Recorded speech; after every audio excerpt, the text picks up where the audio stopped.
Boa tarde, eu sou a Lucy Ribeiro, curadora do Laboratório Social. Em nome da nossa equipe, eu dou as boas-vindas a todos e a todas que estão aqui nesta tarde de hoje conosco. Vou falar só um pouquinho sobre o Laboratório Social, que nós já estamos um tanto quanto atrasados, né, para essa importante discussão que teremos agora à tarde. Então, nós nos constituímos como um espaço de promoção, debate e divulgação de conhecimento qualificado. Então, eu convido vocês a conhecerem as nossas atividades, visitem as nossas redes sociais. Todas as ideias e sugestões que vocês puderem nos dar são sempre muito bem-vindas.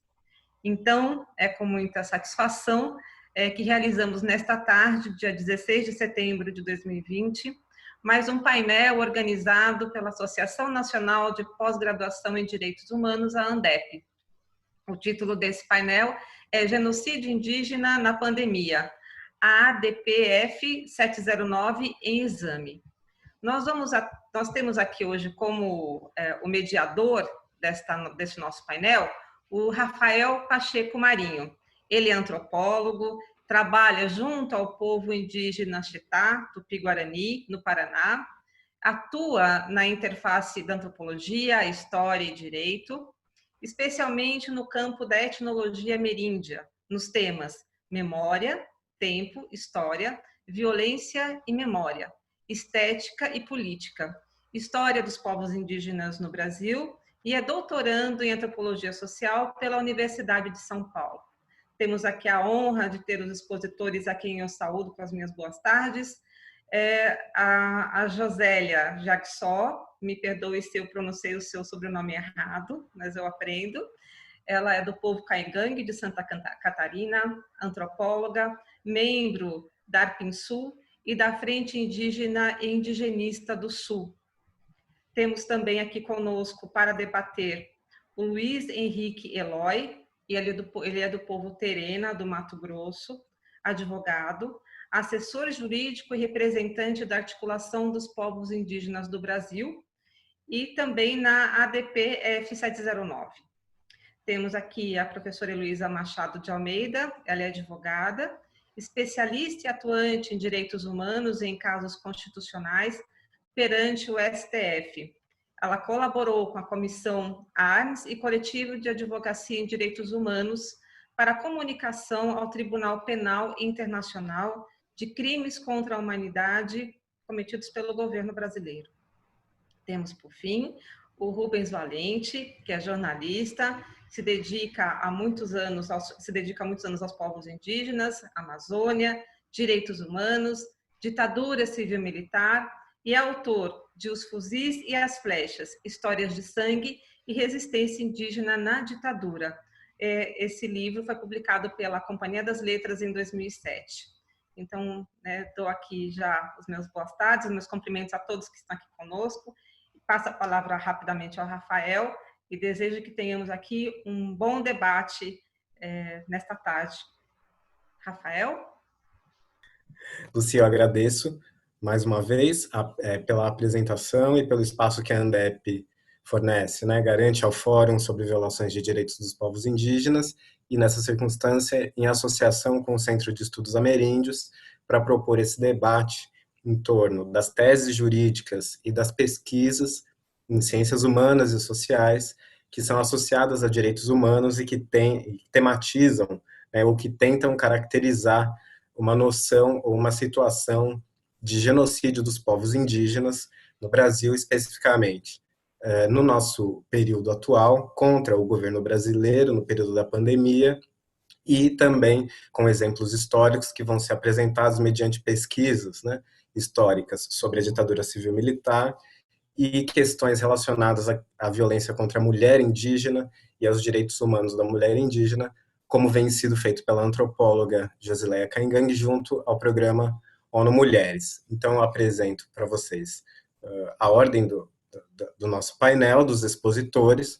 Nós começamos com o Eloy, né, o Luiz Eloy, que vai apresentar a tese da APIB para caracterizar o genocídio ou a iminência de genocídio dos povos indígenas na pandemia da Covid-19, associando não só o avanço da Covid-19, como também a omissão do governo brasileiro e até uma postura ativa do governo brasileiro em negação de direitos indígenas. Assim como, na sequência, a professora Heloísa Almeida vai apresentar a tese jurídica que foi conformada no âmbito das organizações da sociedade civil de direitos humanos na comunicação ao Tribunal Penal Internacional, né? Quais são os elementos que naquela circunstância já permitiam denunciar o governo brasileiro por genocídio dos povos indígenas. E depois das teses jurídicas, nós passamos ao bloco dos pesquisadores, né? A Josileia Caingang, antropóloga, vai apresentar os pensamentos e as iniciativas, as perspectivas e as lutas das mulheres indígenas no contexto da pandemia, mas num quadro mais geral, associada ao trabalho e às pesquisas que ela tem realizado junto ao programa ONU Mulheres, e o Rubens Valente apresenta mais uma vez as suas pesquisas sobre a experiência dos povos indígenas durante a ditadura civil-militar de 64. Né? No centro do debate está a perspectiva da pandemia de Covid-19, mas também dos elementos sociais e políticos das epidemias, bem como, né, os elementos que as fazem, muitas vezes, armas biológicas em favor do genocídio indígena. Então, passo a palavra aos nossos expositores. Espero que a gente tenha um bom debate. Obrigado. Olá a todos e a todas que nos acompanham. Gostaria de, inicialmente, agradecer pelo convite, né, da ANDEP, mas também do Fórum sobre Violações do Direito dos Povos Indígenas da USP, a qual eu já tive a oportunidade de participar de outras atividades em outras ocasiões. Saudar também o Centro de Estudos Ameríndios, né, o CESTA, a qual também eu tenho muita afinidade, né, com os pesquisadores. Enfim, já nós temos um relacionamento de pesquisas e também de iniciativas em prol da defesa dos povos indígenas. Agradecer o Rafael, né, e a Lucy também pelas apresentações, e saudar também a professora Heloísa Machado, né, a minha parente Josileia Caingang, que está aqui, e também o jornalista Rubens Valente. Né, dizer da satisfação de estar dividindo este momento com vocês, porque são reflexões fundamentais para a gente pensar, né? Não só a situação atual em que está os povos indígenas do Brasil, mas também pensar como nós podemos, né, no âmbito dessa atuação, tá também fazendo uma defesa da vida dos povos indígenas.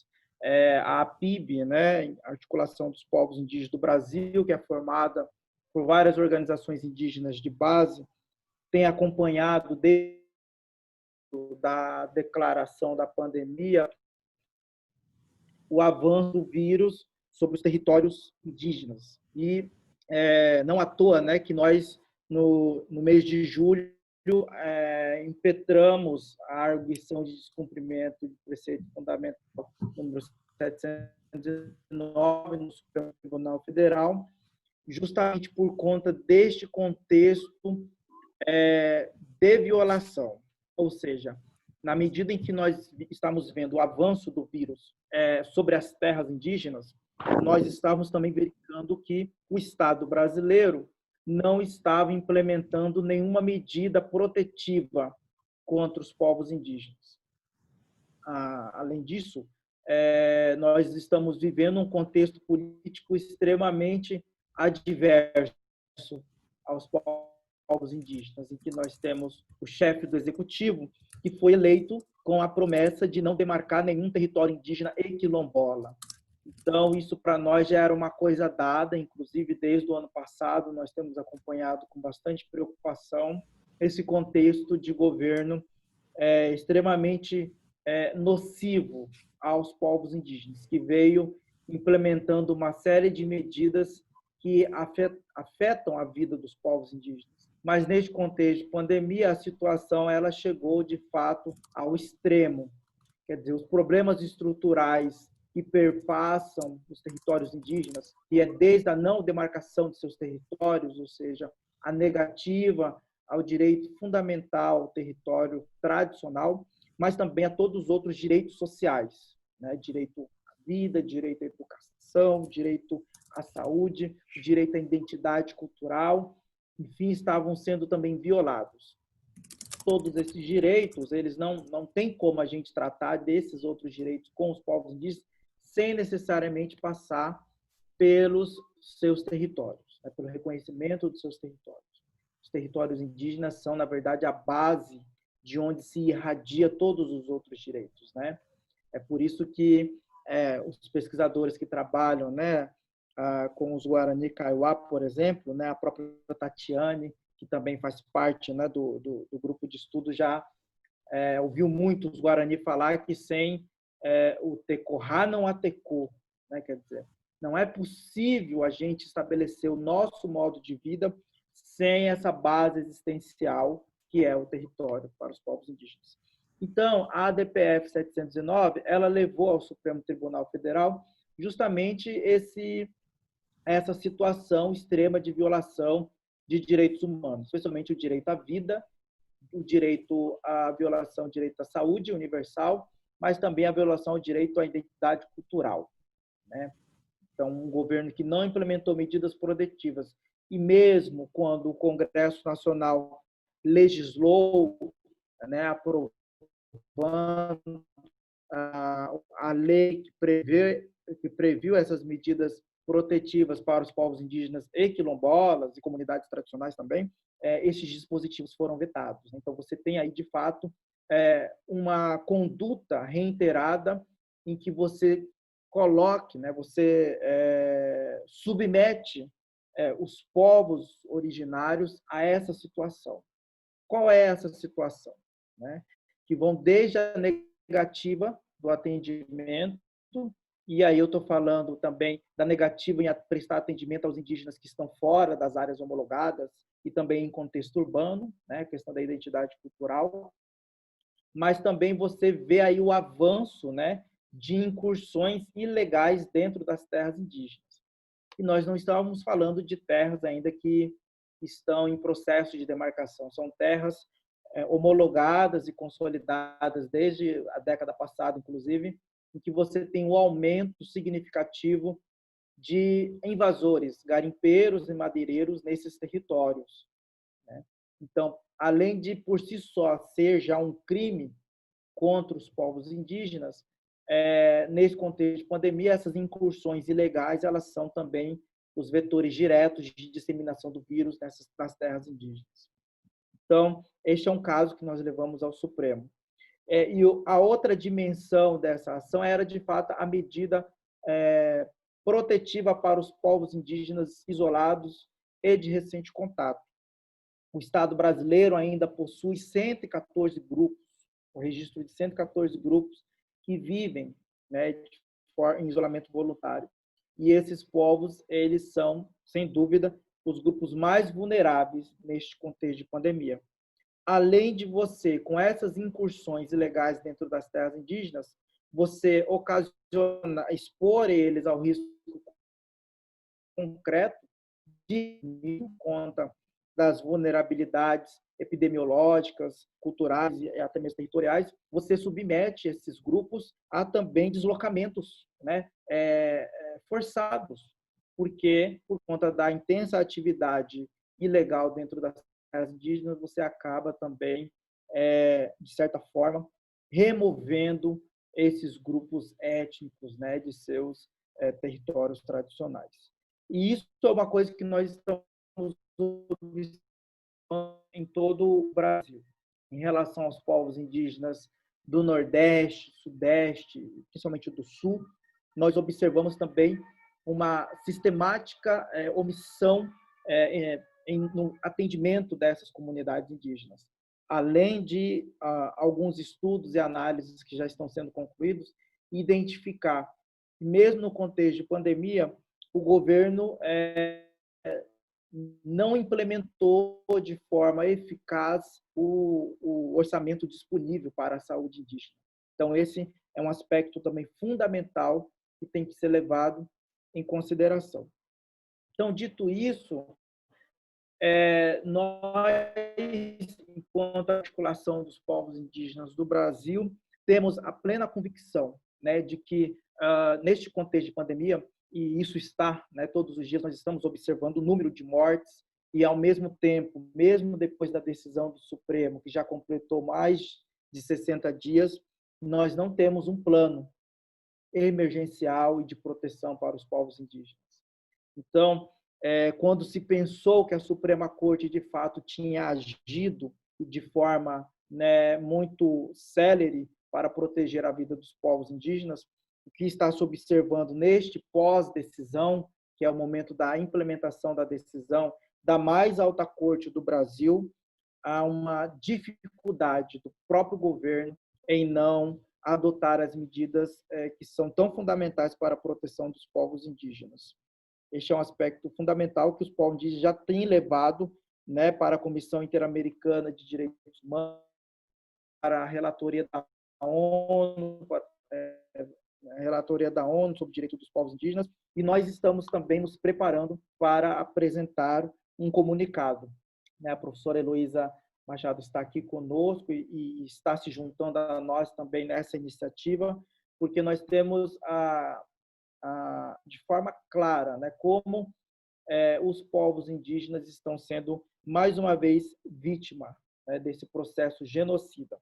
E no caso dos povos indígenas, não é apenas o extermínio, né, da vida.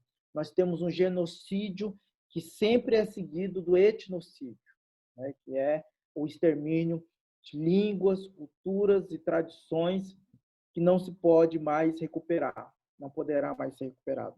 Então, eu acho que esse debate, né, no âmbito desse grupo de estudo, ele é fundamental para a gente trazer essas reflexões que os povos indígenas estão, neste momento, passando, alertar, né, para esse risco concreto. Em alguns casos, pode até ter acontecido já, né? O governo insiste, lá na DPF 709, em falar que não teve nenhum índio isolado, né, contaminado, e o que nós podemos falar é que não é possível saber, porque ele está isolado. Então, essa é uma informação também que nem o governo pode dar. Mas o que nós sabemos é que o avanço, né, do vírus e dos empreendimentos políticos e econômicos sobre esses territórios, eles colocam, sim, em risco a vida destes povos. Então, eu gostaria de agradecer, inicialmente, essa fala provocativa. Eu acredito que os elementos que serão arrolados e suscitados também pela professora Heloísa Machado, pela Rose Caigang, né, Rosileia Caigang, pelo Rubens Valente, poderão ainda alimentar esse debate neste momento. E eu acho que, mais do que nunca, né, a ANDEP, o CESTA, né, e o Fórum sobre Violações de Direitos dos Povos Indígenas vai poder oferecer também à academia e aos povos indígenas esse debate qualificado. Então, muito obrigado, Rafael.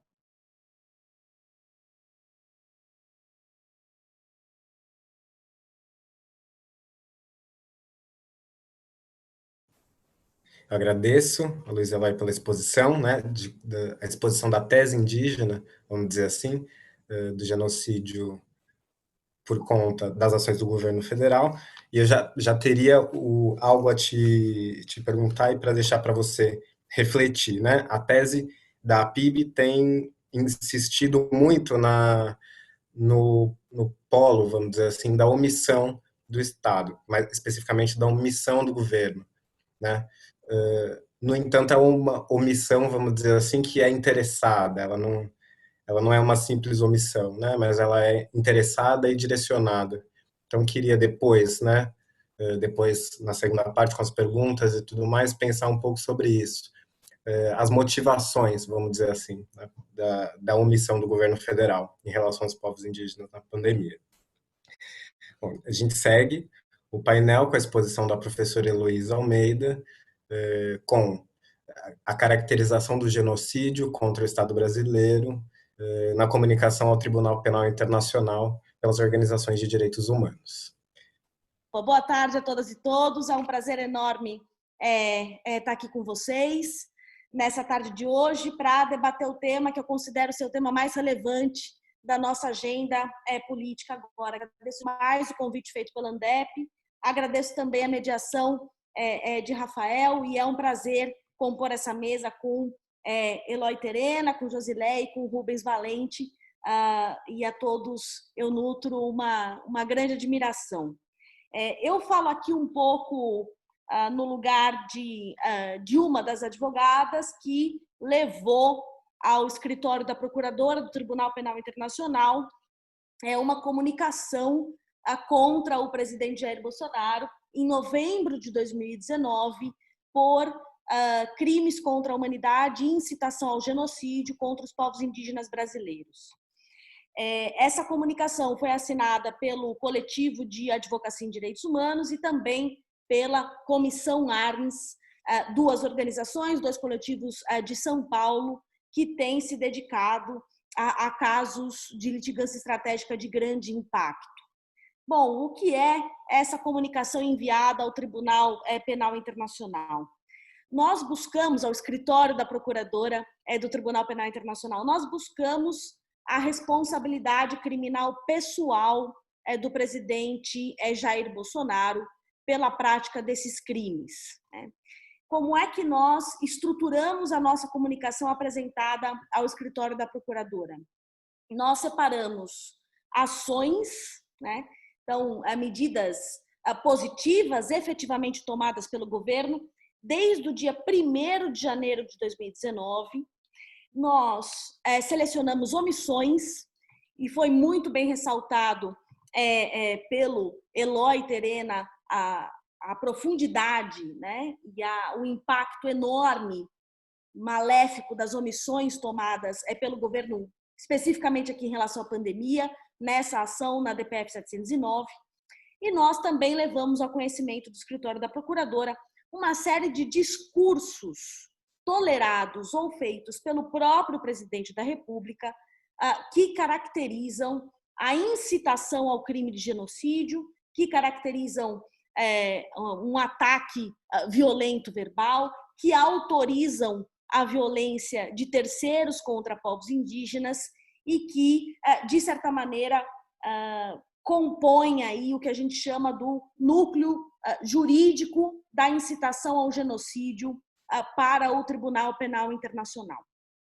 Então, essas ações, omissões e discursos se caracterizam na nossa comunicação tanto como crimes contra a humanidade, através de ataques sistemáticos aos povos indígenas, através do desmonte de políticas, através da não demarcação de terras, através da não divulgação de dados, também ao impedimento, por exemplo, de atuação dos órgãos do sistema de justiça e de fiscalização para desintrusão de terras indígenas, ao estímulo à atuação de garimpo e novos invasores.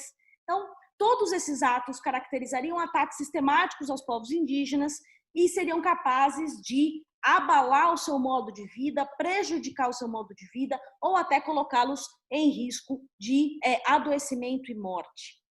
Em relação à incitação ao genocídio, a gente focou especialmente nos discursos do presidente Jair Bolsonaro, também desde o dia 1º de janeiro de 2019, que preenchem a categoria de dolo, da intenção de se promover uma violência contra os povos indígenas através de uma exclusão sistemática, uma discriminação e uma desconsideração com o seu modo de vida. Quando o Tribunal Penal Internacional analisa genocídio, e infelizmente ele tem feito isso de maneira bastante crítica, de maneira bastante enviesada, de maneira bastante seletiva, nós sabemos disso, e queremos tratar a nossa comunicação ao TPI também pela perspectiva decolonial, mas o TPI, quando olha para a figura de genocídio, faz o que a gente chama de uma engenharia reversa. Todos os atos que foram praticados para, ao final, se deflagrar um genocídio de um determinado grupo. E é justamente a etapa da incitação que nós levamos ao conhecimento da Procuradora do Tribunal Penal Internacional em novembro de 2019. Naquele momento estávamos falando de incitação ao genocídio, ou seja, inclusive de um momento onde seria possível evitar uma tragédia ainda maior. O pressuposto de se levar essa comunicação para o Tribunal Penal Internacional parte da triste constatação de que as instituições do sistema de justiça nacional não são capazes de responsabilizar o presidente da República por essas omissões, por essas ações e por esses discursos. Essa constatação se dá não apenas por um fato, né? De fato, não há nenhum inquérito, não há nenhuma ação penal tramitando contra o presidente da República por essas ações, e também por uma incapacidade do nosso sistema tipificar, trazer na nossa legislação criminal as figuras adequadas aos parâmetros internacionais de genocídio e de crimes contra a humanidade. E é justamente a partir dessa incapacidade do sistema de justiça local de fazer frente à responsabilização criminal, responsabilização penal de Jair Bolsonaro, é que a gente enviou essa comunicação ali ao Tribunal Penal Internacional. Então, respondendo de maneira bastante direta à provocação inicial feita pelo Rafael, nós levamos ao conhecimento da procuradora um estudo muito minucioso, quase que cotidiano, dos ataques feitos pelo presidente Jair Bolsonaro, alertando o escritório da procuradora de que nós estamos aí prestes a vivenciar uma tragédia. Já é possível identificar elementos de crimes contra a humanidade e já estamos, na nossa percepção, na figura ali da incitação ao genocídio. Levamos, portanto, o que a gente chama de conjunto da obra, de uma série de medidas que conjuntamente acarretaram, inclusive, altíssimos índices de desmatamento, acarretaram uma destruição florestal na floresta amazônica e em outros biomas sem precedentes no país, que, por sua vez, também afetam de maneira absolutamente desproporcional e vital a sobrevivência dos povos indígenas. Por que nós usamos a destruição dessas políticas ambientais para levar essa comunicação para o Tribunal Penal Internacional? Porque há um grande debate internacional, há uma preocupação efetiva internacional para se pensar a figura do ecocídio.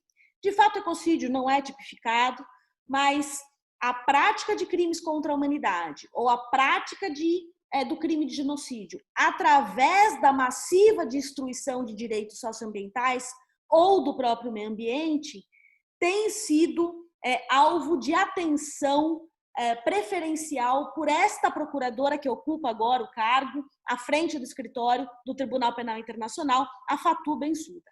Ela, em 2016, publicou um relatório com a intenção, vamos dizer, com a agenda de preocupações dela para essa instância de responsabilização internacional e colocou ali, entre as suas preocupações, uma muito particular de levar ao Tribunal Penal Internacional casos que se refiram a crimes contra a humanidade e genocídio a partir de massiva destruição ambiental. Então, nós também aproveitamos esse caso para levar para o Tribunal Penal Internacional uma oportunidade de, se quiser, avançar nesse debate sobre ecocídio a partir dos atos, das omissões e dos discursos de Jair Bolsonaro contra os povos indígenas no Brasil. O que vem agora pela frente? A comunicação foi enviada em novembro de 2019, ela segue em análise no escritório da Procuradora do Tribunal Penal Internacional, e aqui eu faço questão de publicamente afirmar, uma série de notícias nesses últimos dias relataram o arquivamento ou a suspensão de algumas outras comunicações relativas à pandemia. Eu faço questão de frisar aqui que a comunicação do Coletivo de Advocacia em Direitos Humanos e da Comissão Armes, feita em novembro de 2009, segue sua tramitação no escritório da Procuradora. Nós não recebemos nenhum comunicado de arquivamento ou suspensão. Então, nós temos pela frente uma atualização desses fatos.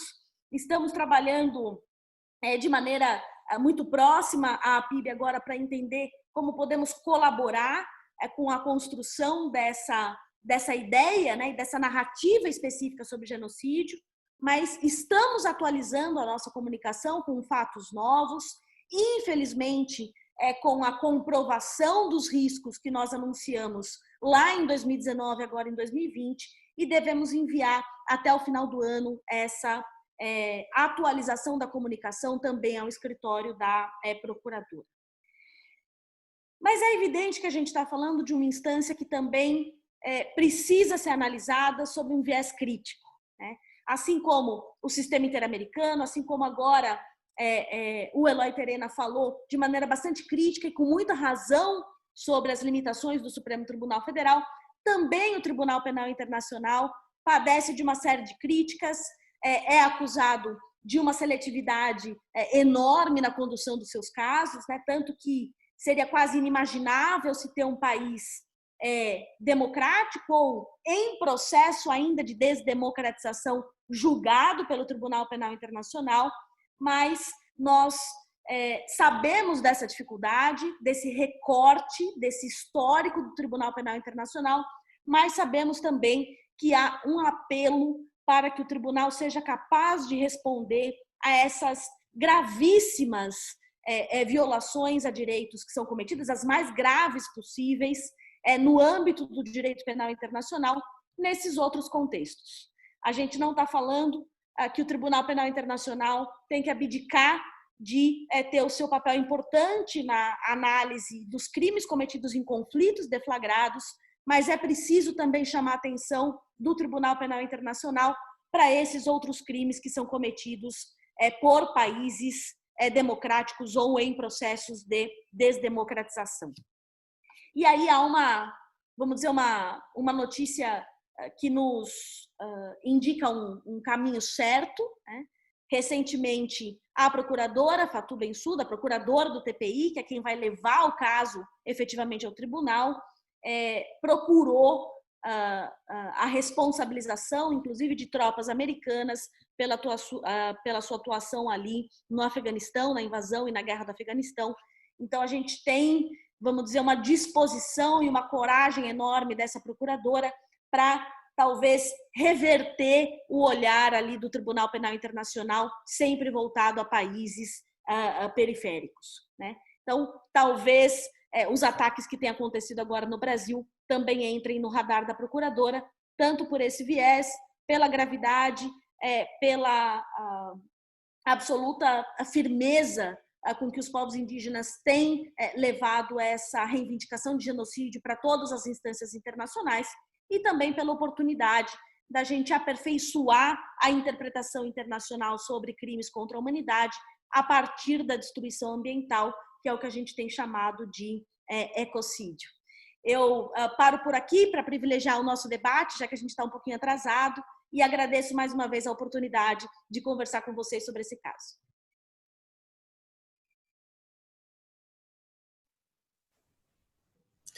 Agradecendo, então, a professora Heloísa, né, por nos apresentar o que as organizações de direitos humanos da sociedade civil, né, têm apresentado no sistema internacional de justiça e de direitos humanos em relação a povos indígenas no Brasil, na tentativa de caracterizar uma situação de genocídio, né, atual. Passamos agora a Gesileia Caingangue, que é antropóloga e que vem dar uma perspectiva da atuação de pesquisa, né, de como atuar em pesquisa aplicada, vamos dizer assim, associada aos direitos humanos. No caso da Josi, que é coordenadora da Frente Indígena e Indigenista de Combate à Covid-19 entre povos e terras indígenas da região sul, também professora do Instituto Brasil Plural, consultora da Fiocruz, do projeto Vozes Indígenas, e consultora também do Programa ONU Mulheres, vai tratar a questão da pandemia, com especial atenção, né, à sua região, a região sul, e da relação entre os saberes, os conhecimentos, as lutas e as formas de organização e associação das mulheres indígenas que têm feito frente, né, que estão ocupando linhas de frente no enfrentamento ao Covid-19 no Brasil. Boa tarde a todos e todas. Bom, é tão importante esse painel, né? O genocídio indígena na pandemia, esse descumprimento de preceito fundamental, né, que nós temos. Bom, eu agradeço ao convite da ANDEP, da Sexta USP, a professora Lucy também, e de modo muito particular agradeço ao Rafael Pacheco, cumprimento também os meus colegas deste painel, Luiz Henrique Eloy, parente, a professora Heloísa, o Rubens Valente também. Bom, e quero cumprimentar as minhas amigas que vi que estão aqui presentes. Sinto muita saudade de vocês, a Paola, a Bianca, a Hanna.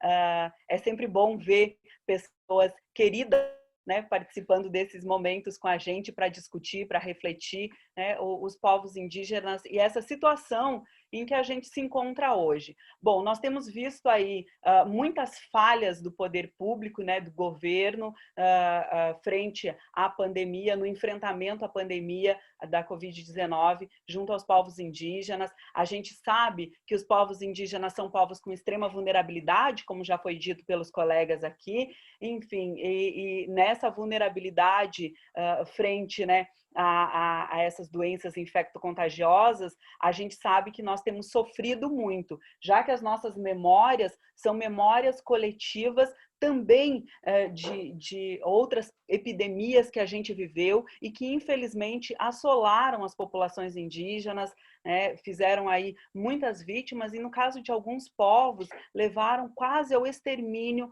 dessa população. Bom, e quando a gente pensa que nós temos um genocídio e que está aplicado aos povos indígenas nesse momento, a gente precisa se reportar a instâncias, né, de direito, principalmente que tratem dos direitos humanos e que possam incidir sobre o governo, né, em uma tratativa de que ele venha aí cumprir o seu papel, que é poder promover o bem-estar da população brasileira e que, infelizmente, a gente sabe, como o Eloy muito bem trouxe, o governo, desde o seu primeiro momento no cargo da presidência da República, vem atuando de forma contrária aos povos indígenas, aos direitos dos povos indígenas, violando vários tipos de direitos, mas mais do que isso, causando a morte dos povos indígenas, né?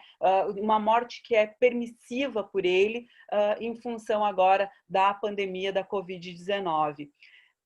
Eu fiz um recorte aqui para trazer para vocês nessa conversa, nesse diálogo, que é o protagonismo das mulheres indígenas na luta contra a pandemia da Covid-19, como que as mulheres indígenas têm atuado nos seus territórios. Eu estou fazendo, junto com a ONU Mulheres, um levantamento e uma escuta das mulheres indígenas nas regiões do Brasil. Então, eu gostaria também de compartilhar com vocês esses pensamentos e reflexões sobre esse momento. As mulheres indígenas e nós, mulheres indígenas, nós temos falado com muita força e a partir de cada uma dessas mulheres que compõem os seus povos, essa diversidade de povos indígenas, que nós temos aí muitas lutas e as nossas lutas não pararam nesse momento, né? Nós sabemos que nós continuamos com a luta pela demarcação das terras, nós continuamos com a luta por uma educação diferenciada e de qualidade, pela valorização dos nossos saberes, agora de uma forma muito incidente e resistente, uma luta pela saúde, né, pela saúde indígena, mas nós somamos a tudo isso a pandemia da Covid-19, que afeta os nossos territórios de uma forma muito perversa, e as mulheres indígenas, elas têm cuidado da família, mas elas têm cuidado também dentro das suas aldeias e dos seus territórios, através das suas redes e das suas conexões, elas têm cuidado para que as pessoas, né, indígenas possam ter uma melhor imunidade, então têm trabalhado com a medicina tradicional, mas elas também têm se preocupado, ido à frente nas lutas, né, solicitando aí apoios de entidades, mas também fazendo um movimento de incidência nas instâncias, né, de justiça. É importante falar que as mulheres indígenas com quem eu tenho conversado nos últimos dias, em todas as regiões, né, então considerando aí as 5 regiões brasileiras, eu tenho ouvido muito sobre as consequências da pandemia nos territórios, evidenciando aí as necessidades das mulheres indígenas, mas das comunidades. Porque as comunidades indígenas, a gente sabe, muitas delas, infelizmente, estão em pequenos territórios, não têm segurança alimentar, já não tinham essa segurança alimentar antes da pandemia e agora, com a pandemia, isso se agravou de maneira muito forte. E também as ações que elas têm aí feito através das organizações das mulheres indígenas, das organizações indígenas, para enfrentar esse momento através de ações coletivas. Então, as mulheres indígenas, elas têm feito muito, trazido muito esse diálogo sobre as ações coletivas que elas têm proporcionado através das suas redes. E em todos os momentos, essas mulheres têm se colocado muito na defesa dos direitos originários, por meio aí das organizações, do próprio movimento indígena. As regiões têm se organizado e isso é extremamente importante nesse momento em que todos os povos indígenas do Brasil estão em contexto de vulnerabilidade frente à pandemia. Já não se trata mais apenas dos povos indígenas que estão sem terra demarcada ou que estão em pequenos territórios. A gente viu que, infelizmente, a pandemia da Covid-19 chegou de forma bem imediata à região norte do país, onde tem terras indígenas maiores, onde as populações indígenas podem se deslocar em um território maior e que, infelizmente, foram altamente impactadas. Então, com as populações indígenas aqui do sul do Brasil, por exemplo, que tem pequenos territórios, aconteceu de modo muito semelhante, as comunidades muito impactadas, com várias pessoas infectadas e também com vários óbitos. Bom, uma das questões que eu venho abordando é como as mulheres indígenas têm se organizado para fazer esse enfrentamento aí durante a pandemia. E as respostas que eu tive foram muito impressionantes. As ações que as mulheres indígenas têm organizado, e eu vou destacar aqui um dos trabalhos das mulheres da COIAB, por exemplo, do Departamento de Mulheres da FOIRN, também na região norte. Então, tanto a COIAB quanto a FOIRN, as mulheres têm se colocado bastante. A COIAB foi a primeira organização indígena que traçou um plano estratégico de enfrentamento à Covid-19. E isso foi muito importante porque fez com que outras organizações e outras regiões também iniciassem os seus planos estratégicos nas suas regiões. E a própria APIB, a Articulação dos Povos Indígenas do Brasil, também aí fomentou e pensou através de várias instituições, com a colaboração de vários atores sociais, da academia, de pesquisadores, de médicos, enfim, do próprio movimento indígena, pensou o plano de enfrentamento para a APIB também realizar. Então, foi a partir da COIAB, houve uma disseminação dessas propostas de se pensar como fazer o enfrentamento adequado à Covid-19. E aí eu destaco também a organização das mulheres indígenas dentro da FOIRN com a campanha Rio Negro Nós Cuidamos. Essa campanha, ela tomou uma força tamanha que ela conseguiu aí atuar e garantir segurança alimentar para várias comunidades indígenas, várias famílias indígenas, percorrendo aí uma grande extensão de água, através do rio, mas levando não só o alimento, como a informação e a promoção de saúde para 23 povos indígenas no Rio Negro. Elas estão chegando a mais ou menos 750 comunidades através dessa campanha. Então, como é importante essa articulação das mulheres.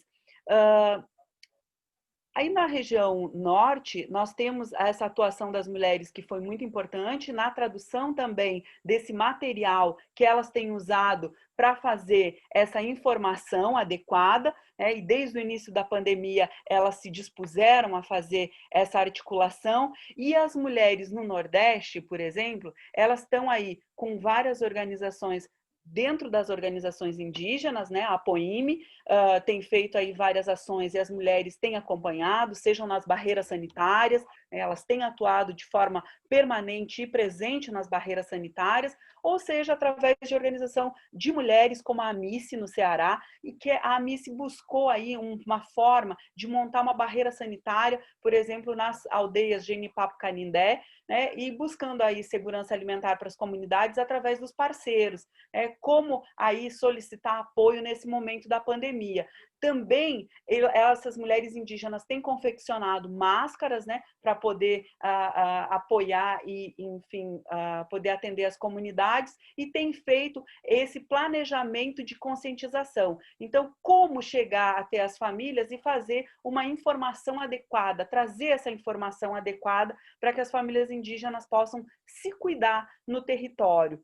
Já no Centro-Oeste, as mulheres fizeram principalmente uma grande articulação para garantir EPIs, né, os equipamentos de proteção individual para as equipes multidisciplinares. Porque uma das outras grandes preocupações que nós temos tido é que, infelizmente, as equipes de saúde que estão nos territórios, elas não conseguido fazer uma atuação melhor em função de que faltam equipamentos né, de proteção individual para as equipes de saúde. A CESAI não tem conseguido alcançar as demandas necessárias para fazer um enfrentamento. E isso também coloca em risco a saúde do servidor, que está ali fazendo a ação direta no território. Lembrando que muitos dos funcionários hoje da CESAI são indígenas, né? Então, esse indígena que está ali à frente no território, infelizmente, está se colocando como uma pessoa em vulnerabilidade pela falta de materiais para ele poder fazer um atendimento adequado. Bom, além dos EPIs para as equipes multidisciplinares, as parentas estão fazendo também as orientações, né, sobre como se proteger nesse momento, as tentativas também das comunidades de ter alimento, buscar alimento, então, através de doações para as comunidades que estão mais impactadas. E no Centro-Oeste também, a gente percebe que as mulheres indígenas têm tomado a frente nas negociações para garantir maior testagem entre os parentes indígenas. Elas têm buscado apoio dentro dos governos municipais, mas também dos governos estaduais, para poder garantir uma testagem mais ampla, além das barreiras sanitárias, né, e um grande fortalecimento da medicina tradicional. E a medicina tradicional, aí ela vem com grande força nessa diálogo de escuta também com as mulheres indígenas no Sudeste. Elas têm mostrado para a gente que a medicina tradicional ela tem dado aí uma força nesse momento do enfrentamento, através das articulações das redes. Também essas mulheres indígenas têm buscado garantir a proteção nos territórios, junto às lideranças indígenas, mas, enfim, também elas têm aí se somado no uso da medicina tradicional para estar fortalecida. E ouvi de muitas delas essa necessidade de fortalecer não só o corpo, né, mas também o espírito, como a gente vem já dialogando há muito tempo e trazendo também em outros debates essa necessidade da gente estar fortalecida para fazer um enfrentamento. Bom, na região sul, e aí já fechando essa tomada aí das regiões do Brasil, nós também tivemos, desde o início da pandemia, uma mobilização do movimento indígena. E as mulheres indígenas, assim como eu também, nos somamos às lideranças indígenas para fazer esse enfrentamento à pandemia. Nós criamos aqui na região sul a Frente Indígena Indigenista, como o Rafael já apresentou para vocês, né? E ela conta com várias mulheres que têm atuado de formas diferentes, mas têm atuado aí de forma muito articulada para garantir pelo menos alguma assistência às comunidades indígenas, seja na busca por alimentos, né? Então nós temos feito aí vários contatos para que as pessoas possam nos auxiliar nesse momento, e a sociedade civil tem sido um grande parceiro nessa mobilização, então levar as comunidades indígenas a alimentos, mas também EPIs para as equipes multidisciplinares também, porque aqui no Sul também aconteceu os casos da gente não ter equipamentos individuais de proteção para as equipes, para os profissionais da saúde indígena. Então, a gente foi buscar e conseguimos aí, pelo menos minimamente atender as demandas necessárias né, desses profissionais. Além disso, a gente fez várias conversas sobre conscientização da epidemia, a gente vem fazendo uso da medicina tradicional nos territórios, vem traduzindo várias dessas informações para as línguas maternas, Guarani, Caingangue, Laclanochoclen, né, a gente vem atuando desse modo para conseguir chegar até o parente indígena, que muitas vezes não consegue compreender quando ele só é informado através de cards ou de mensagens no WhatsApp, ou mesmo pela própria CESAI. Eu acho que falta aí mais aproximação de poder compreender quais são as linguagens que devem ser usadas agora, né, nesse combate à pandemia.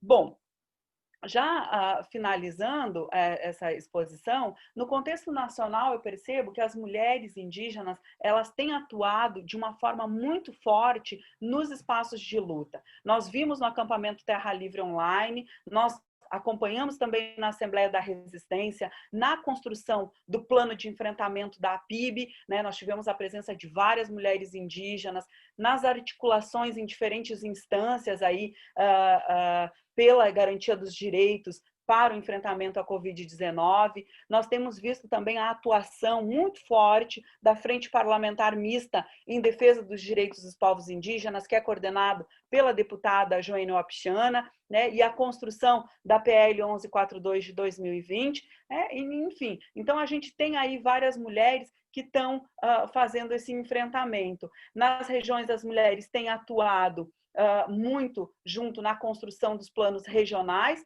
nós vimos aqui na região sul também foi assim, e nós mulheres temos sido aí incansáveis no enfrentamento a essa pandemia, né, que tem feito aí tantas vítimas entre os povos indígenas. É importante a gente reforçar que as mulheres indígenas têm esse papel do cuidado, né, do fortalecimento, da garantia de levar o mínimo de conforto também aos povos indígenas, né, aos parentes indígenas nas nossas comunidades. E nós temos feito isso. E isso se soma àquilo que a gente veio aqui para discutir. O governo brasileiro, infelizmente, não tem feito o seu papel, nem através da CESAI, nem através da FUNAI, nem através de outras instâncias de poder. Então, é sempre importante que a gente possa reforçar isso, porque, infelizmente, é a falta dele que faz com que a gente tenha que buscar formas de enfrentar a pandemia. E nós fizemos isso, sim. O que não dá é para a gente pensar que nós vamos conseguir dar conta de fazer o que o governo não vem fazendo. Infelizmente, mesmo com toda a mobilização do movimento indígena, das mulheres indígenas nos seus territórios, nós não vamos dar conta de suprir as necessidades que os povos indígenas têm e que o governo brasileiro deveria suprir. Nós não vamos poder fazer o papel do Estado. O papel do Estado é muito claro e ele precisa garantir a vida das populações indígenas. Então, quando a gente fala de genocídio dos povos indígenas, é exatamente o que o governo brasileiro tem feito, né? Uma omissão. Num primeiro momento, ele não falava nada sobre os povos indígenas, não havia um projeto de enfrentamento real para os povos indígenas enfrentar a pandemia, e essa isenção, né, tanto da FUNAI quanto da CESAI, né, essa omissão. Infelizmente, isso tem provocado a morte de mais de 800 parentes indígenas pela Covid-19 nesse momento. Bom, eu encerro aqui e a gente pode seguir no debate. Muito obrigada.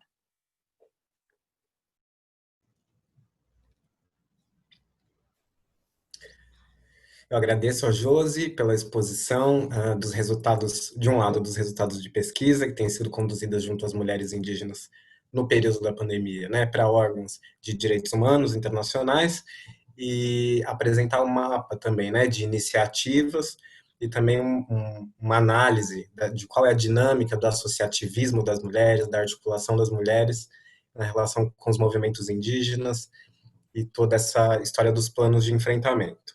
Bom, nós seguimos agora com a exposição do Rubens Valente, né, com uma outra apresentação que também associa pesquisa, agora pesquisa de teor histórico, da história dos povos indígenas, com foco no período da ditadura civil-militar, e que vai colocar uma outra questão, vamos dizer assim, dessa que a gente enfrenta na experiência da pandemia, que é essa dimensão das doenças ou das epidemias, vamos dizer assim, né, politicamente motivadas, né, e pensando em experiências do período da ditadura. Boa tarde, Rafael, obrigado pelo convite. Obrigado a Tatiane pelo convite também. Quero agradecer a todos que estão nos assistindo, a todas. Dizer que a fala dos que me antecederam foi muito interessante, né? A professora Josileia, o professor Luiz Terena, aprendi muito, né? A professora Luísa Machado. Bom, eu acho que o que eu posso colaborar nesse debate é tentar estabelecer alguns paralelos com a ditadura civil-militar. Por que seria necessário estabelecer esses paralelos?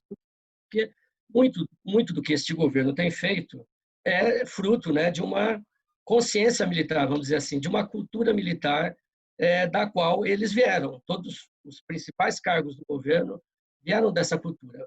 A gente, às vezes, esquece, né, que a ditadura acabou há pouco tempo, há 35 anos. Então, por exemplo, o presidente da República, ele entra no Exército em 1973 e durante 12 anos da ditadura ele foi do Exército. E o general Heleno, que cuida da inteligência, né, do Palácio do Planalto, ele foi assessor do Silvio Frota, o general que era o general à direita da direita, era chamado linha dura, na época, era adversário do Ernesto Geisel. Então, assim como o Hamilton Mourão, que passou boa parte da vida dele nesse ambiente da caserna. Então, é interessante olhar para trás para tentar encontrar ecos, tentar encontrar caminhos de interpretação. Eu não estou fazendo uma comparação, porque eu acho sempre comparações perigosas, né? Comparações no tempo e no espaço assim, não são diretas, não é um bom caminho, mas é possível ver, perceber claramente que as coisas estão se repetindo. Talvez, né, muito fruto disso, da formação dessas pessoas. Afinal de contas, o Bolsonaro é eleito num partido nanico, né, sem nenhuma expressão. Então, ele busca, em outras forças da sociedade, compor o seu governo. Basicamente, ele busca apoio de ruralistas, apoio de evangélicos, de parte dos evangélicos, e apoio das Forças Armadas. Basicamente, são esses três grupos, né, que formam, principalmente, a política indigenista hoje. Por exemplo, você consegue estabelecer simetrias. A primeira que chama a atenção é o negacionismo. Essa vontade de distorcer a realidade e os dados e os números. Isso foi muito evidente quando o governo divulga o relatório Figueiredo de 1967. É a primeira, digamos, grande crise indigenista da ditadura. A ditadura tinha 3 anos apenas. Ocorre que o então ministro do Interior, Albuquerque Lima, um general, ele era candidato à sucessão de Costa e Silva, que era o segundo presidente nomeado pelos militares. Então, o Albuquerque Lima ele tinha interesse político em se tornar presidente. Então, ele determina, autoriza a realização de uma investigação comandada pelo procurador do Instituto Denox. Hoje em dia a gente fala procurador, a gente acha que ele era do Ministério Público. Não era, o Jader Figueiredo, ele era como se fosse hoje a AGU. Ele era parte do governo federal. Muito bem, e o Jader faz aquele trabalho todo imenso dele. Eu acho que é um grande trabalho. Hoje nós podemos, né, olhar com mais calma o trabalho. Porém, ele pula, né, eventos. Ele não fala nada sobre Marauete-Sede, que foi um massacre. Ele não fala nada da rebelião Machalis, da quase extinção dos Cararaôs, que eram 48 e 41 morreram, um grupo no Pará, de 48, 41 morreram. Isso logo depois do golpe, em 1964. Então, todos esses episódios que ocorreram como fruto da política indigenista militar, o relatório Figueiredo pula, ele não aborda. Mas isso gerou grande repercussão nacional e internacional e começou a aparecer pela primeira vez essa palavra genocídio, que os militares temem como o alho para o vampiro, né? Então, eles temem, assim, correm dessa palavra, é a palavra maldita, genocídio.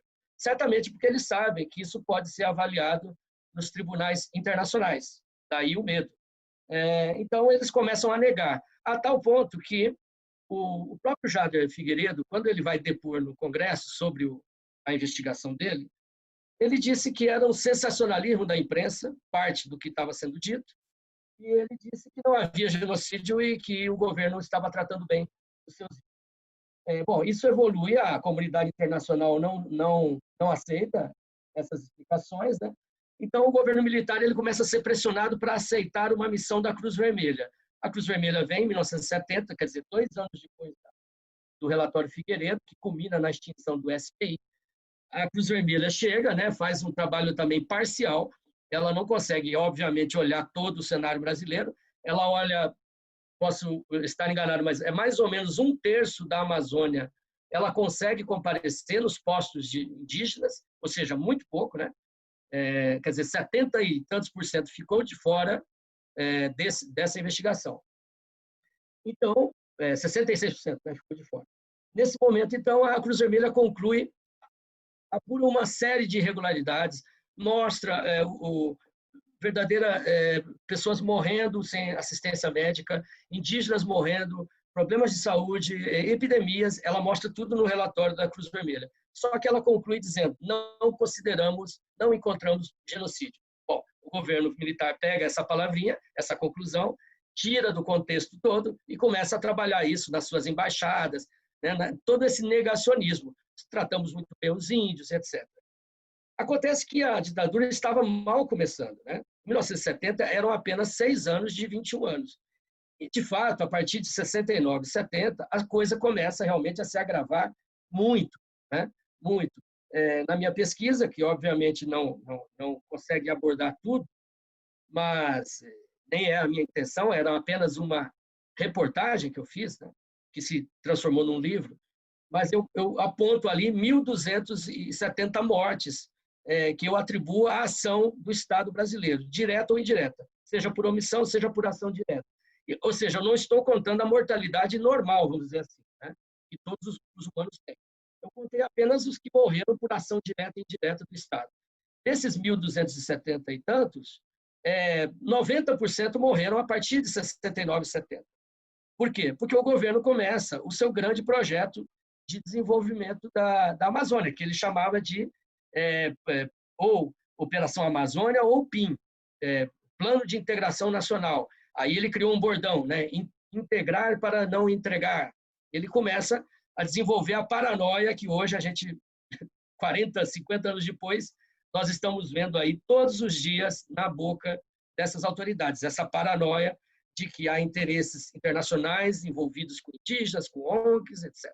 Bom, então, o governo começa realmente a esse verdadeiro massacre. Então, inúmeras etnias morrem com uma altíssima taxa de mortalidade por conta dessas obras, simplesmente obras feitas sem cuidados, sem higiene, sem prevenção. Então, eu quero aqui dizer que muitos funcionários da FUNAI, muitos antropólogos das universidades se opuseram a isso, certo?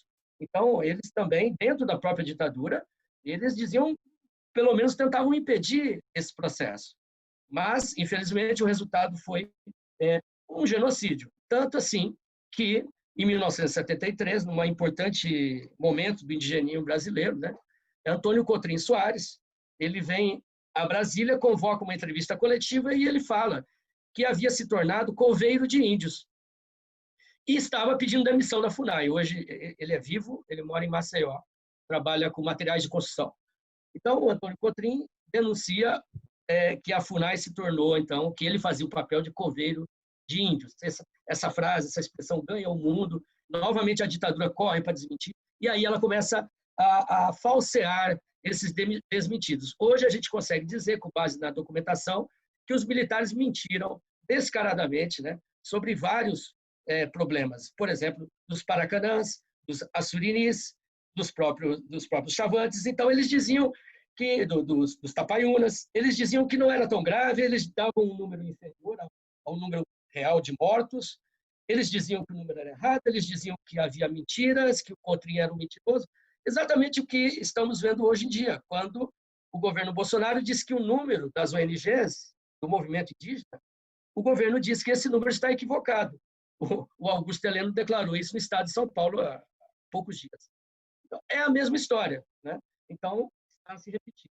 Ao mesmo tempo, você tem uma terceira crise, digamos, que também marcou o período, que tem ecos com os dias atuais, que é, na época, chamada emancipação indígena.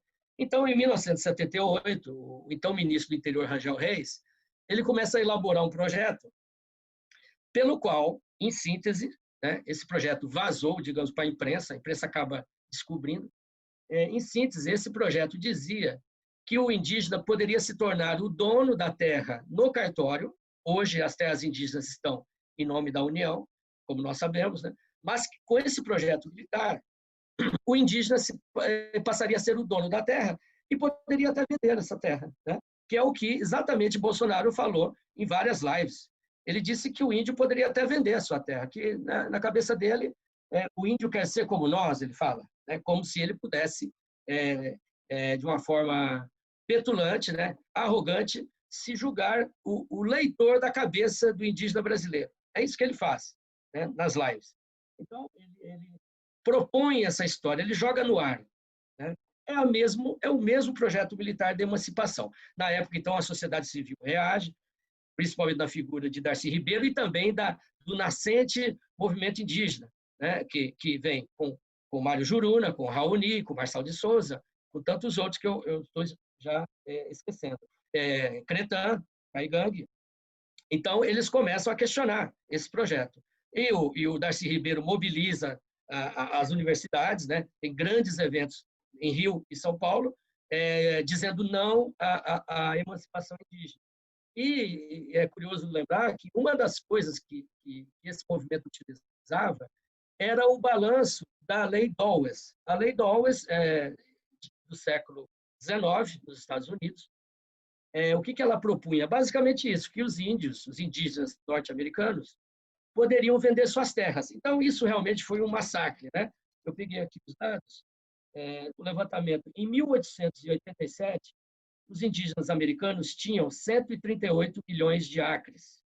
Em 1934, ou seja, depois da Lei Dawes, que é de 1887, então, 40 anos depois da Lei Dawes, caiu para 48 milhões de acres, de 138 para 48. Hoje essa lei é considerado o verdadeiro holocausto indígena, porque destribalizou verdadeiros grupos. Então, havia realmente leilões de terras indígenas, a imprensa cobria, né, a imprensa americana. Então, tudo isso, os brasileiros souberam, né, em 1978, e começaram a denunciar o quê? O genocídio indígena, dizendo que o projeto da emancipação queria repetir o massacre americano.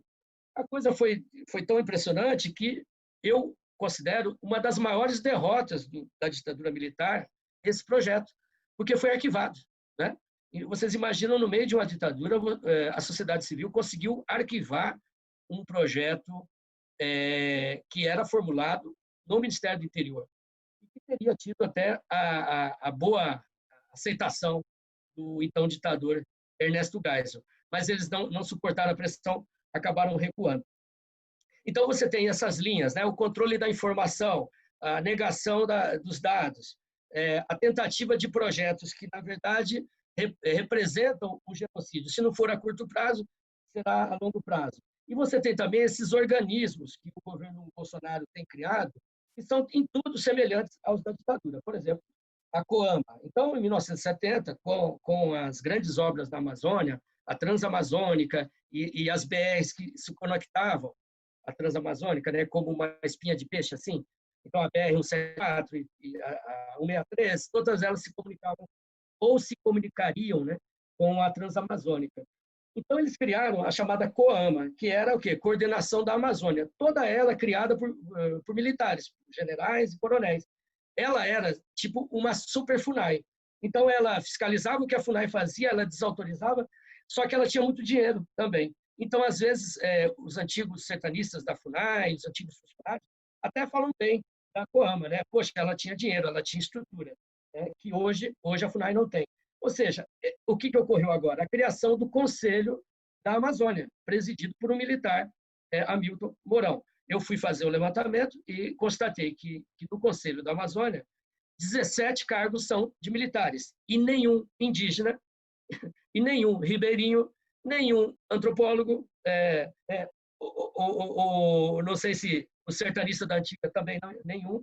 Ou seja, é um órgão puramente militar, repetindo a experiência da COAMA. Então, agora, as ações nas áreas indígenas têm que passar pela bênção militar, que entra em toda uma estrutura, uma cadeia de comando militar, que obedece a critérios que nós não sabemos quais são, simplesmente eles vão em determinadas áreas e não vão em outras, e sobre isso eu podia falar depois, né, na parte do encerramento, queria falar um pouquinho da realidade atual em relação a essas terras invadidas. Mas, já encerrando, caminhando para o encerramento, né? Então, eu acho que, infelizmente, o passado, nesse caso, tem muito ainda a nos ensinar. Eu digo infelizmente porque foi uma passagem trágica para os indígenas, esse período dos 21 anos da ditadura. Eu quero dizer, eu repito isso sempre, né?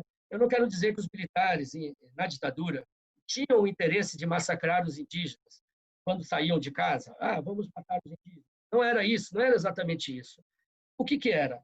Era uma incompetência generalizada, uma desídia, uma má-fé, né? Cheio de corrupção no meio. Então, o que acontecia? Era como um motorista bêbado. Ele bebe a noite inteira, pega o carro dele e sai atropelando as pessoas. Então, ele teve culpa? Eu não sei se ele teve intenção, ou dolo, ou má-fé, mas ele teve culpa. O chamado, né, no direito, homicídio culposo. Então, foi mais ou menos isso. Ele foi atropelando e no dia seguinte, talvez de ressaca, né? Poxa, o que eu fiz? Então, para os indígenas, que eu acho que é o que importa, né? Na verdade, não importa se o militar teve ou não a intenção, é até uma discussão que não é esgotada.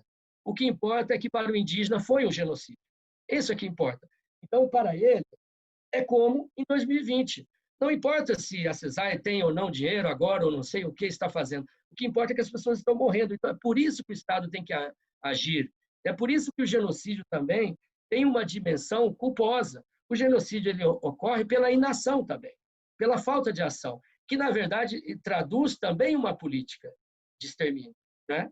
Porque simplesmente você não dar atenção a determinado assunto e deixar que ele ocorra por meios naturais, sabendo que essas comunidades são vulneráveis, não têm a estrutura adequada. Então, você está colaborando para esse estado de coisas que culmina na morte.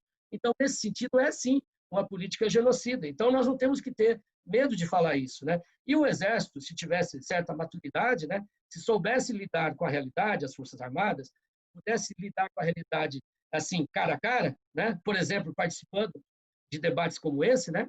Se as Forças Armadas tivessem essa abertura, poderiam reconhecer e tentar mudar, e tentar aperfeiçoar, para que não ocorra. Infelizmente, não estamos vendo isso, né? Infelizmente, estamos vendo a política negacionista lá dos anos 70. Ou seja, depois da Constituição de 88, nós achávamos que havíamos superado muitas coisas, né? Talvez ingenuamente acreditávamos que as Forças Armadas haviam aprendido alguma coisa com esse período, pelo menos a cúpula, né? Não todas as Forças Armadas, mas pelo menos a cúpula. Infelizmente, estamos aqui debatendo temas que seriam possíveis, né, em 1970. É lamentável, né, esse estado de coisas, então. Mas depois, no final, eu queria fazer um comentário sobre a situação atual, se for possível. Obrigado.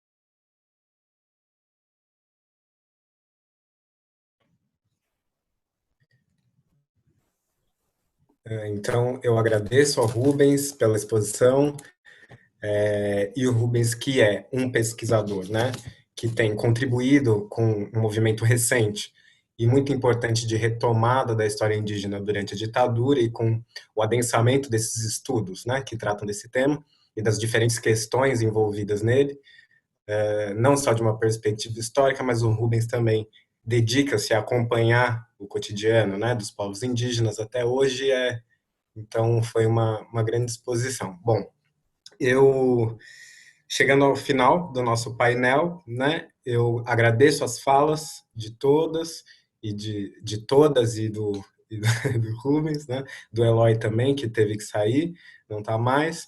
Eu vou só terminar pedindo para que vocês façam considerações finais, já encerrando, né, a partir de uma pequena questão, vamos dizer assim, que fica colocada. Eu começo, então, né, primeiramente pela professora Heloísa, a quem eu agradeço a presença e a disponibilidade, tocando num ponto que foi da sua exposição em relação à dificuldade de tipificar, né? Então, você dizia que no plano da justiça local, no sistema de justiça local, há uma certa dificuldade de tipificar os crimes contra a humanidade que acabam redundando em impunidade, vamos dizer assim, né? Então, queria te perguntar sobre esse esforço de caracterizar, né? Daqui para frente, quais que são as perspectivas, né, de continuar na construção dessa estratégia jurídica do genocídio e salientando o papel da sociedade civil, né, nesse trabalho, nesse processo. Para Josileia Caingangue, queria perguntar também das perspectivas de luta do futuro, né? Com base nisso que você apresenta para a gente sobre o associativismo das mulheres, a organização política das mulheres e a dinâmica dos enfrentamentos, das linhas de frente dos enfrentamentos nas diferentes regiões, né? A partir dessas organizações, quais são as perspectivas de enfrentamento à Covid-19, né? Você falou como foi até aqui. O que você vê de perspectivas, né, daqui em diante e de como você acha que a sociedade pode colaborar, que tipo de chamados à colaboração você faria para as instituições, para os pesquisadores, para voluntários, para colaborar com os povos indígenas, tá? E para o Rubens, aproveitando que você trouxe diversos paralelos, né, entre a experiência do governo militar de 64 e a experiência do governo militar de Bolsonaro a partir de 19, demonstrando não só o prejuízo da militarização da política indigenista, mas também a permanência de uma política militar no Brasil de longuíssima duração. Você apresentou paralelos e aproximações, né? Minha pergunta, pedindo também por suas considerações finais, é que seja em torno das diferenças, ou seja, em que o governo Bolsonaro se diferenciaria, né, do governo da ditadura no sentido de ser inovador, né? Porque há essa avaliação também, né, de que o governo Bolsonaro conseguiu avançar e inovar, inclusive, em mecanismos de destruição de populações. Então, eu queria que você falasse nisso, né? Se há, o que a gente pode perceber de inovação, vamos dizer assim, no sentido das políticas de destruição do governo Bolsonaro, né? Que alerta fica para a sociedade de modo geral em relação a esse governo daqui para frente. Eu agradeço a vocês, agradeço a Andep, agradeço ao Laboratório Social e por parte nossa do Centro de Estudos Ameríndios, nossa colaboração foi por parte de uma campanha que foi lançada, está com chamada aberta ainda, se chama Povos Indígenas Frente à Covid-19, que é um esforço de abertura das nossas redes para pesquisa, documentação e da situação dos povos indígenas e de colaboração com os povos indígenas no enfrentamento à Covid-19 e que está disponível, né, parte desse trabalho no site www.amerindioos.wixsite.com/ação. Então vamos às considerações finais e a Lucy volta para encerrar o painel. Muito obrigado a todos e boa noite. Começando com a professora Heloísa, depois a Josi, depois o Rubens, na mesma sequência. Obrigada, Rafael. Quando eu abordei sobre a dificuldade de tipificação, eu estou me referindo especificamente às instâncias nacionais, né? Nós não temos uma legislação adequada para tratar de crimes contra a humanidade, não temos uma legislação adequada para tratar de genocídio internamente no Brasil, usando como comparação, claro, o Estatuto de Roma e o debate que se faz no Tribunal Penal Internacional. Então, seria quase que impossível levar Jair Bolsonaro a julgamento aqui no país por esses crimes, porque, de fato, esses crimes não estão tipificados pela legislação nacional e, quando a gente fala de responsabilidade criminal, a gente está falando de estrita legalidade e a gente precisaria ter uma legislação dessa natureza se tivéssemos a possibilidade de levar o presidente Jair Bolsonaro a julgamento aqui, né? Mas também é importante dizer que esse é só um dos obstáculos que nós identificamos para responsabilização do presidente Jair Bolsonaro por esses atos, por essas omissões e por esses discursos relativos a crimes contra a humanidade e genocídio. Nós consideramos também que o Procurador-Geral da República, agora que ocupa essa função, não tem independência e imparcialidade suficiente para levar uma investigação dessa. E eu estou aqui sempre me referindo aos critérios de admissibilidade dessas comunicações internacionais. Instâncias judiciais, instâncias de investigação independentes e imparciais são necessárias, são requisitos mínimos para que você possa levar um governante a julgamento. A gente não pode falar isso relativamente ao Procurador-Geral da República, que é quem detém o poder, e só ele detém esse poder de investigar os atos do presidente Jair Bolsonaro. Nós levamos, inclusive, isso a conhecimento da Procuradora do Tribunal Penal Internacional. E também já são absolutamente conhecidas as tentativas de interferência em investigações da Polícia Federal feitas pelo próprio presidente da República. Então, também não haveria uma independência, vamos dizer, da Polícia Federal para investigar esses crimes, né? O que a gente espera, claro, é de que essas comunicações todas, né, sobretudo essa agora de Comissão Arnes e Cadu, e também esses novos trabalhos feitos pela PIB, que foram anunciados pelo Eloy, tenham como principal mérito, como principal função, fazer cessar essas violações, né? É evidente que nós acreditamos que a responsabilização é uma parte relevante do processo de construção democrática, de valorização da nossa Constituição, mas, ao mesmo tempo, a gente quer que essas violações cessem, né? A gente não quer que aconteça um genocídio desenfreado, a gente quer que esses ataques sistemáticos cessem. E essa é a intenção maior de levar essa comunicação às instâncias internacionais. Eu fiquei absolutamente encantada pela fala da Josileia, entrarei em contato depois para a gente seguir, talvez conjuntamente com alguns projetos. Também parabenizo o Rubens pela sua fala, pela sua pesquisa historiográfica já bastante conhecida, e agradeço demais, mais uma vez, o convite para estar aqui com vocês falando desse caso.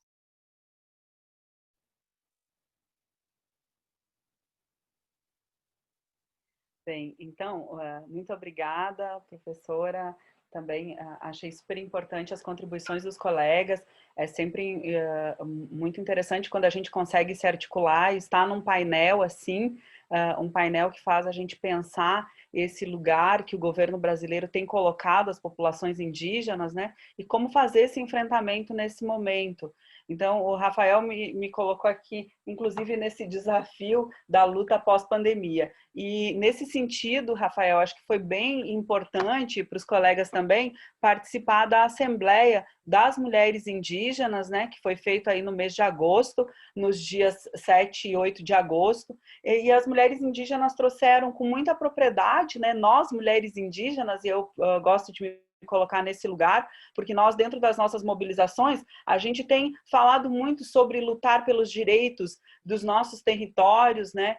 Lutar pelo direito à vida. A gente não pode dissociar o território da vida, né? E aí eu acho que o Rafa trouxe isso no início da fala, né? Não se pode...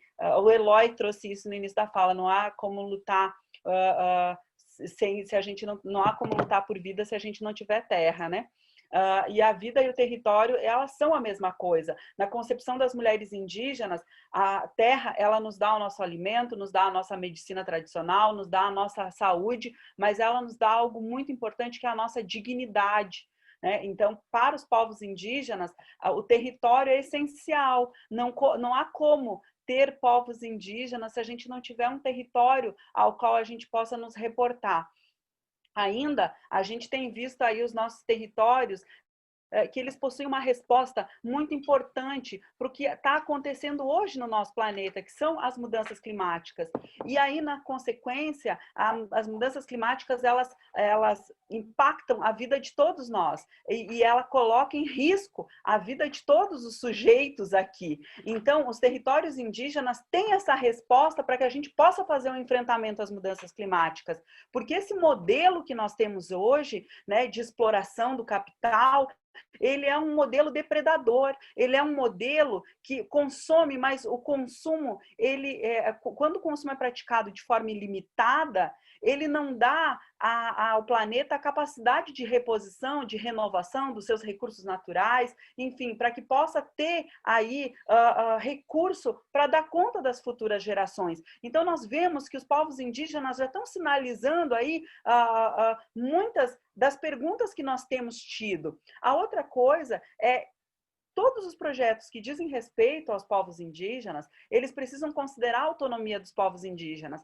E aí isso me toca no sentido de que a gente tem visto como o governo brasileiro está aí com várias propostas, né, para colocar em prática dentro dos territórios indígenas, mas está no nosso direito decidir os nossos caminhos, decidir que futuro nós queremos trilhar, os processos do desenvolvimento que nós queremos seguir, né? Há também a gente considerar a nossa necessidade de ter o direito à nossa organização social, de poder nos organizar de uma forma específica. E essa conquista de autonomia, ela passa pela ocupação das mulheres indígenas nos espaços institucionais.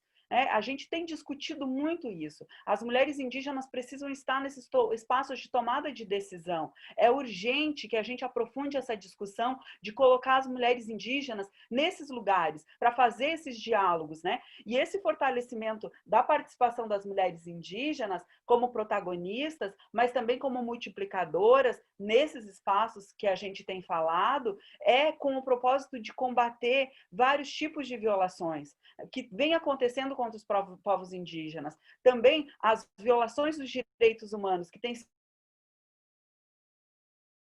praticadas aí pelo governo brasileiro. E as mulheres em território, a cultura, a identidade, né? Sobre essa perspectiva feminina, né? Essa perspectiva do cuidado de mãe, do acolher, do cuidar, enfim, do reconhecer também e valorizar e fortalecer os modos de vida dos povos indígenas que podem contribuir muito com esse pensamento de como a gente enfrenta todas essas dificuldades que nós temos tido aí no nosso planeta.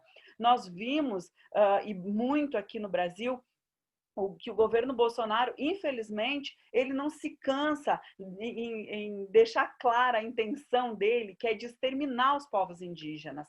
Há aí uma clara proposta genocida. A gente precisa sempre reforçar esse discurso, porque é o que tem acontecido, é como nós temos nos sentido no nosso território, né? O governo Bolsonaro ele tem feito um ataque constante a todos os territórios dos povos indígenas. As ações, elas não se resumem só à difícil situação da pandemia. A gente não pode resumir só a isso. Há um desejo de ocupar e de destruir os territórios indígenas e o ambiente que tem nesses territórios, né? A pandemia, ela vem aí para trazer esse agravo do que a gente já tinha antes, mas é justamente por conta desse agravo que nós temos parado para dialogar e para fortalecer as potências das mulheres indígenas.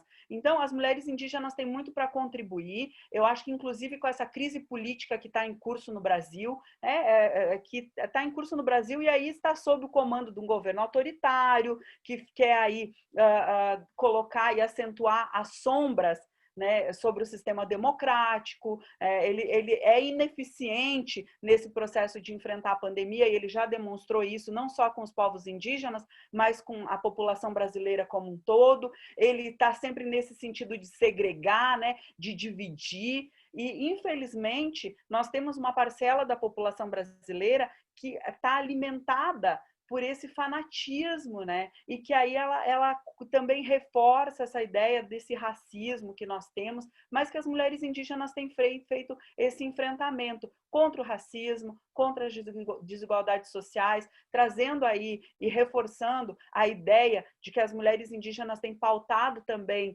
a economia, né? Como que nós conseguimos produzir e incidir na economia do Brasil de forma adequada, de forma coerente, preservando, resguardando, enfim, o ambiente em que nós vivemos. Então, nós temos aí várias estratégias que nós temos buscado, seja ela essa econômica, seja ela a de enfrentamento à pandemia, mas uma que tem dado bastante resultado e que eu acho positivo compartilhar com vocês é a busca que as mulheres indígenas têm feito pela cura da terra. E aí a gente viu como foi linda a live global das mulheres indígenas no dia 5 de setembro, né, Dia Internacional das Mulheres Indígenas. A live global era pela cura da terra. Então, como nós mulheres indígenas temos nos articulados nos diversos cantos do mundo, né, para que a gente possa promover a vida. Porque é isso, a gente precisa curar cada um dos sujeitos e sempre pensando que nós somos sujeitos, sim, mas nós precisamos lembrar que nós somos sujeitos coletivos. Assim como nós temos reforçado essa ideia nas nossas vozes,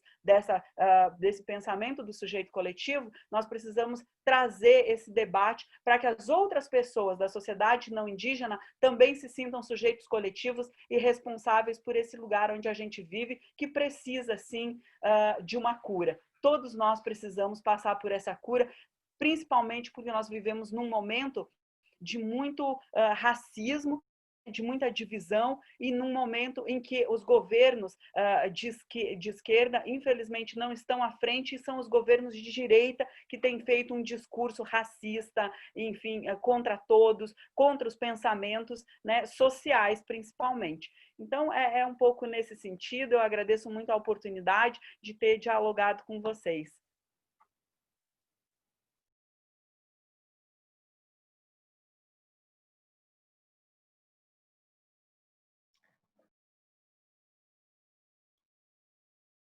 Eu falo, talvez?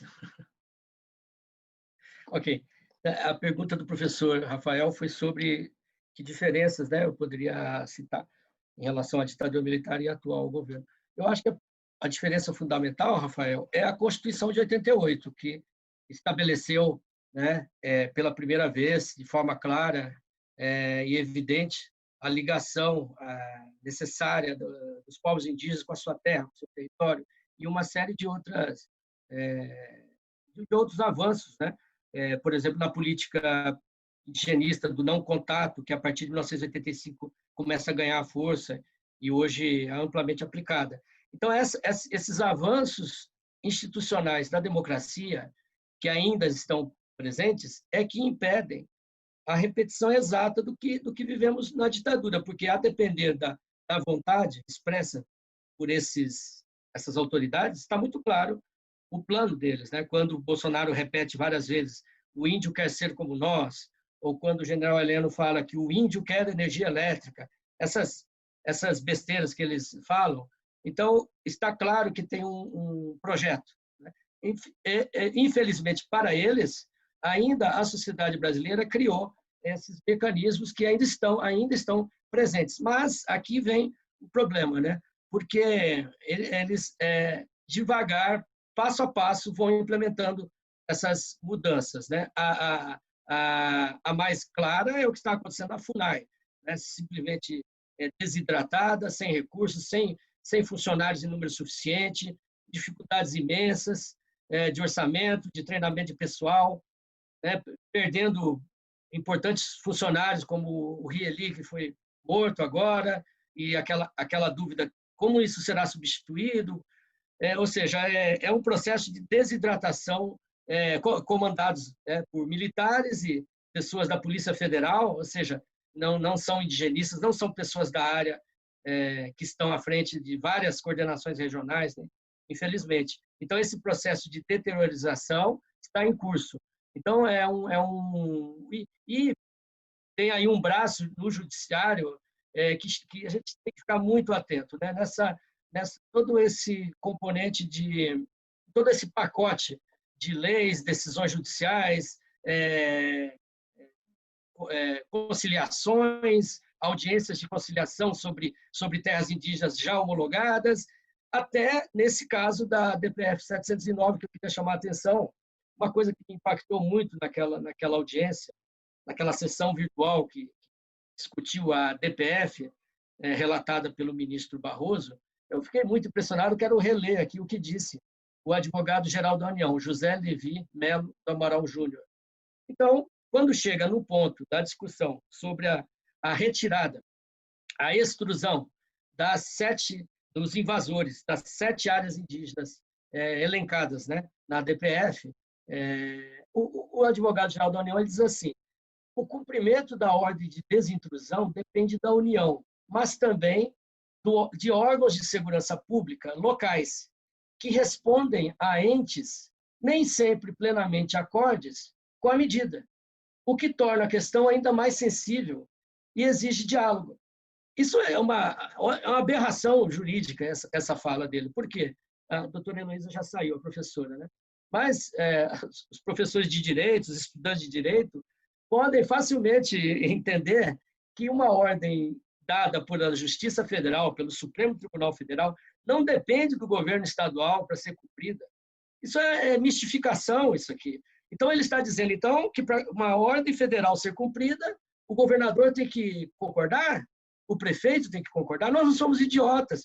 Então, assim, esse tipo de argumentação, essa falácia, tem que ser repelida por nós, pelos indígenas, em primeiro lugar, né, que vivem essa realidade, e por todos nós que, de alguma forma, nos interessamos pelo assunto, ou estudamos, ou relatamos, ou queremos estudar, ou temos algum interesse. O advogado-geral da União, simplesmente, ele apaga o que tem ocorrido em todo o território nacional. Eu coletei aqui em 2018, em abril de 2018, no Mato Grosso do Sul, 2 terras indígenas, Jeroqui, Iguaçu e Gapuí, foram atacadas, os indígenas foram retirados à força pela Polícia Federal. Não foi pelo governo de Mato Grosso do Sul. Em 2018, a UFRJ, na Ilha do Fundão, tinha um terreno que sofreu uma ordem de reintegração de posse. Quem retirou as pessoas em 2018 foi a Polícia Federal. Em dezembro de 2017, a Polícia Federal retirou indígenas da aldeia Pinto Roqui, no Mato Grosso do Sul. Se o Luiz Eloy Pereira estivesse aqui, isso é a prática no Brasil todo. Quando a União quer fazer isso, ela faz. Então, o advogado-geral da União dizer isso, que está impossibilitado, porque é um assinte, entende? E o que me choca mais, o que me preocupa mais, é que essa alegação, essa lorota, foi aceita, inclusive por ministros do Supremo. Parece que os ministros acolheram esse argumento. Por quê? Porque no seu voto, ministro Barroso, em que pese toda a sua, né, cultura e erudição, né, e que tomou decisões importantes, né, para os povos indígenas dessa DPF, ele disse assim que é uma questão complexa retirar invasores, questão complexa. Então, podemos aqui ficar horas falando quantas operações foram realizadas no Brasil desde tempos imemoriais, né? Quando a União quer desintrusar uma área invadida, ela retira. Eu acompanhei uma operação em 1996, 97, que havia 8.000 garimpeiros na terra indígena Sararé, Nambiquara, né, em Mato Grosso. Em 15 dias, a Polícia Federal retirou todo mundo. Não houve mortes, não houve nada. Então, é história que isso é complexo. Então, ele diz assim, sobre esse ponto, o ministro Barroso diz, não há dúvida de que a remoção é imperativa. Ele aceita esse imperativo da remoção das 7 terras. Mas ele contemporiza. A situação não é nova, nem guarda relação com a pandemia, trata-se de um problema social gravíssimo, presente em diversas terras indígenas, unidades de conservação de difícil resolução, dado o grande contingente de pessoas. E aqui fico assim, perplexo, né? Quer dizer que quanto mais gente invadindo uma terra indígena, para os ministros, ou este ministro do Supremo, ou a AGU, é mais difícil enfrentar a realidade? O que ele está dizendo com isso? Ele está dizendo que é preciso incrementar a invasão? Porque se houvesse poucos invasores...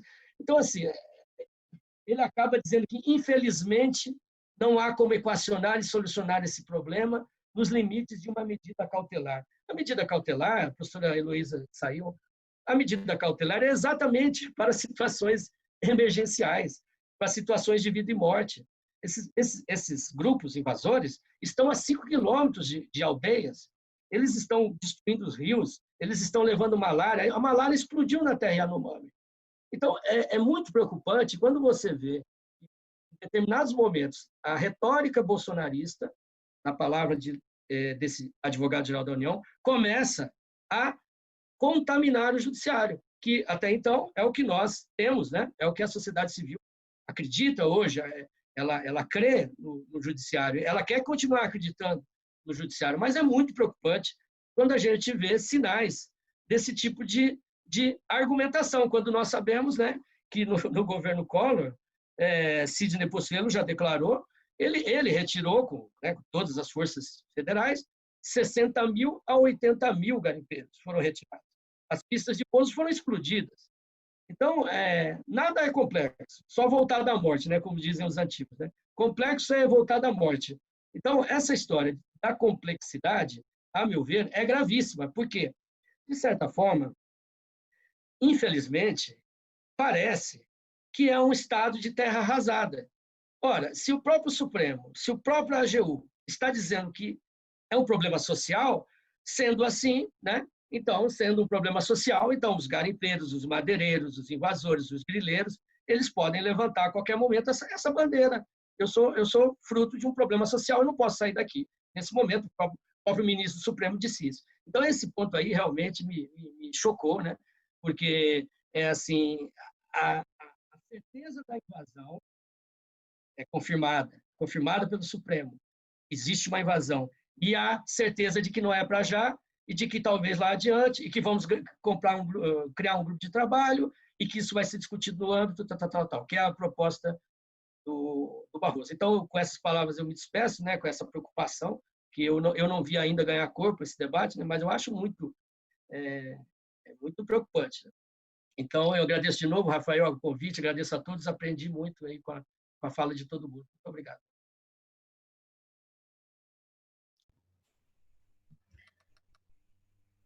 Eu agradeço, Rubens, pela sua fala final. Realmente é tudo muito preocupante.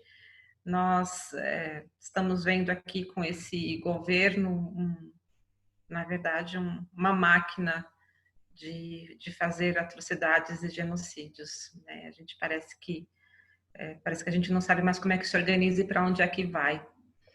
Porque tanta coisa, né, tanta coisa ruim acontecendo, mas é muito importante, eu vejo aqui, esse é o segundo painel que nós tratamos sobre as questões indígenas, o enfrentamento à Covid, dessas organizações, né, das organizações das quais vocês participam. E certamente, né, o laboratório está aqui aberto para que possamos fazer mais debates como esse, porque nós ficamos cada vez mais informados e temos mais condições de, quiçá, né, podemos fazer aqui a nossa parte. Então, eu me despeço aqui em nome do Laboratório Social, agradeço aqui a presença da professora Heloísa Almeida, que já precisou sair, também do Luiz Eloy, que precisou sair, da Josileia, que ficou aqui conosco, do Rubens, do Rafael e de todos e todas que ficaram até o final conosco e também que participaram até agora há pouquinho. Então, muito obrigada a todos e até uma próxima vez. Uma boa noite.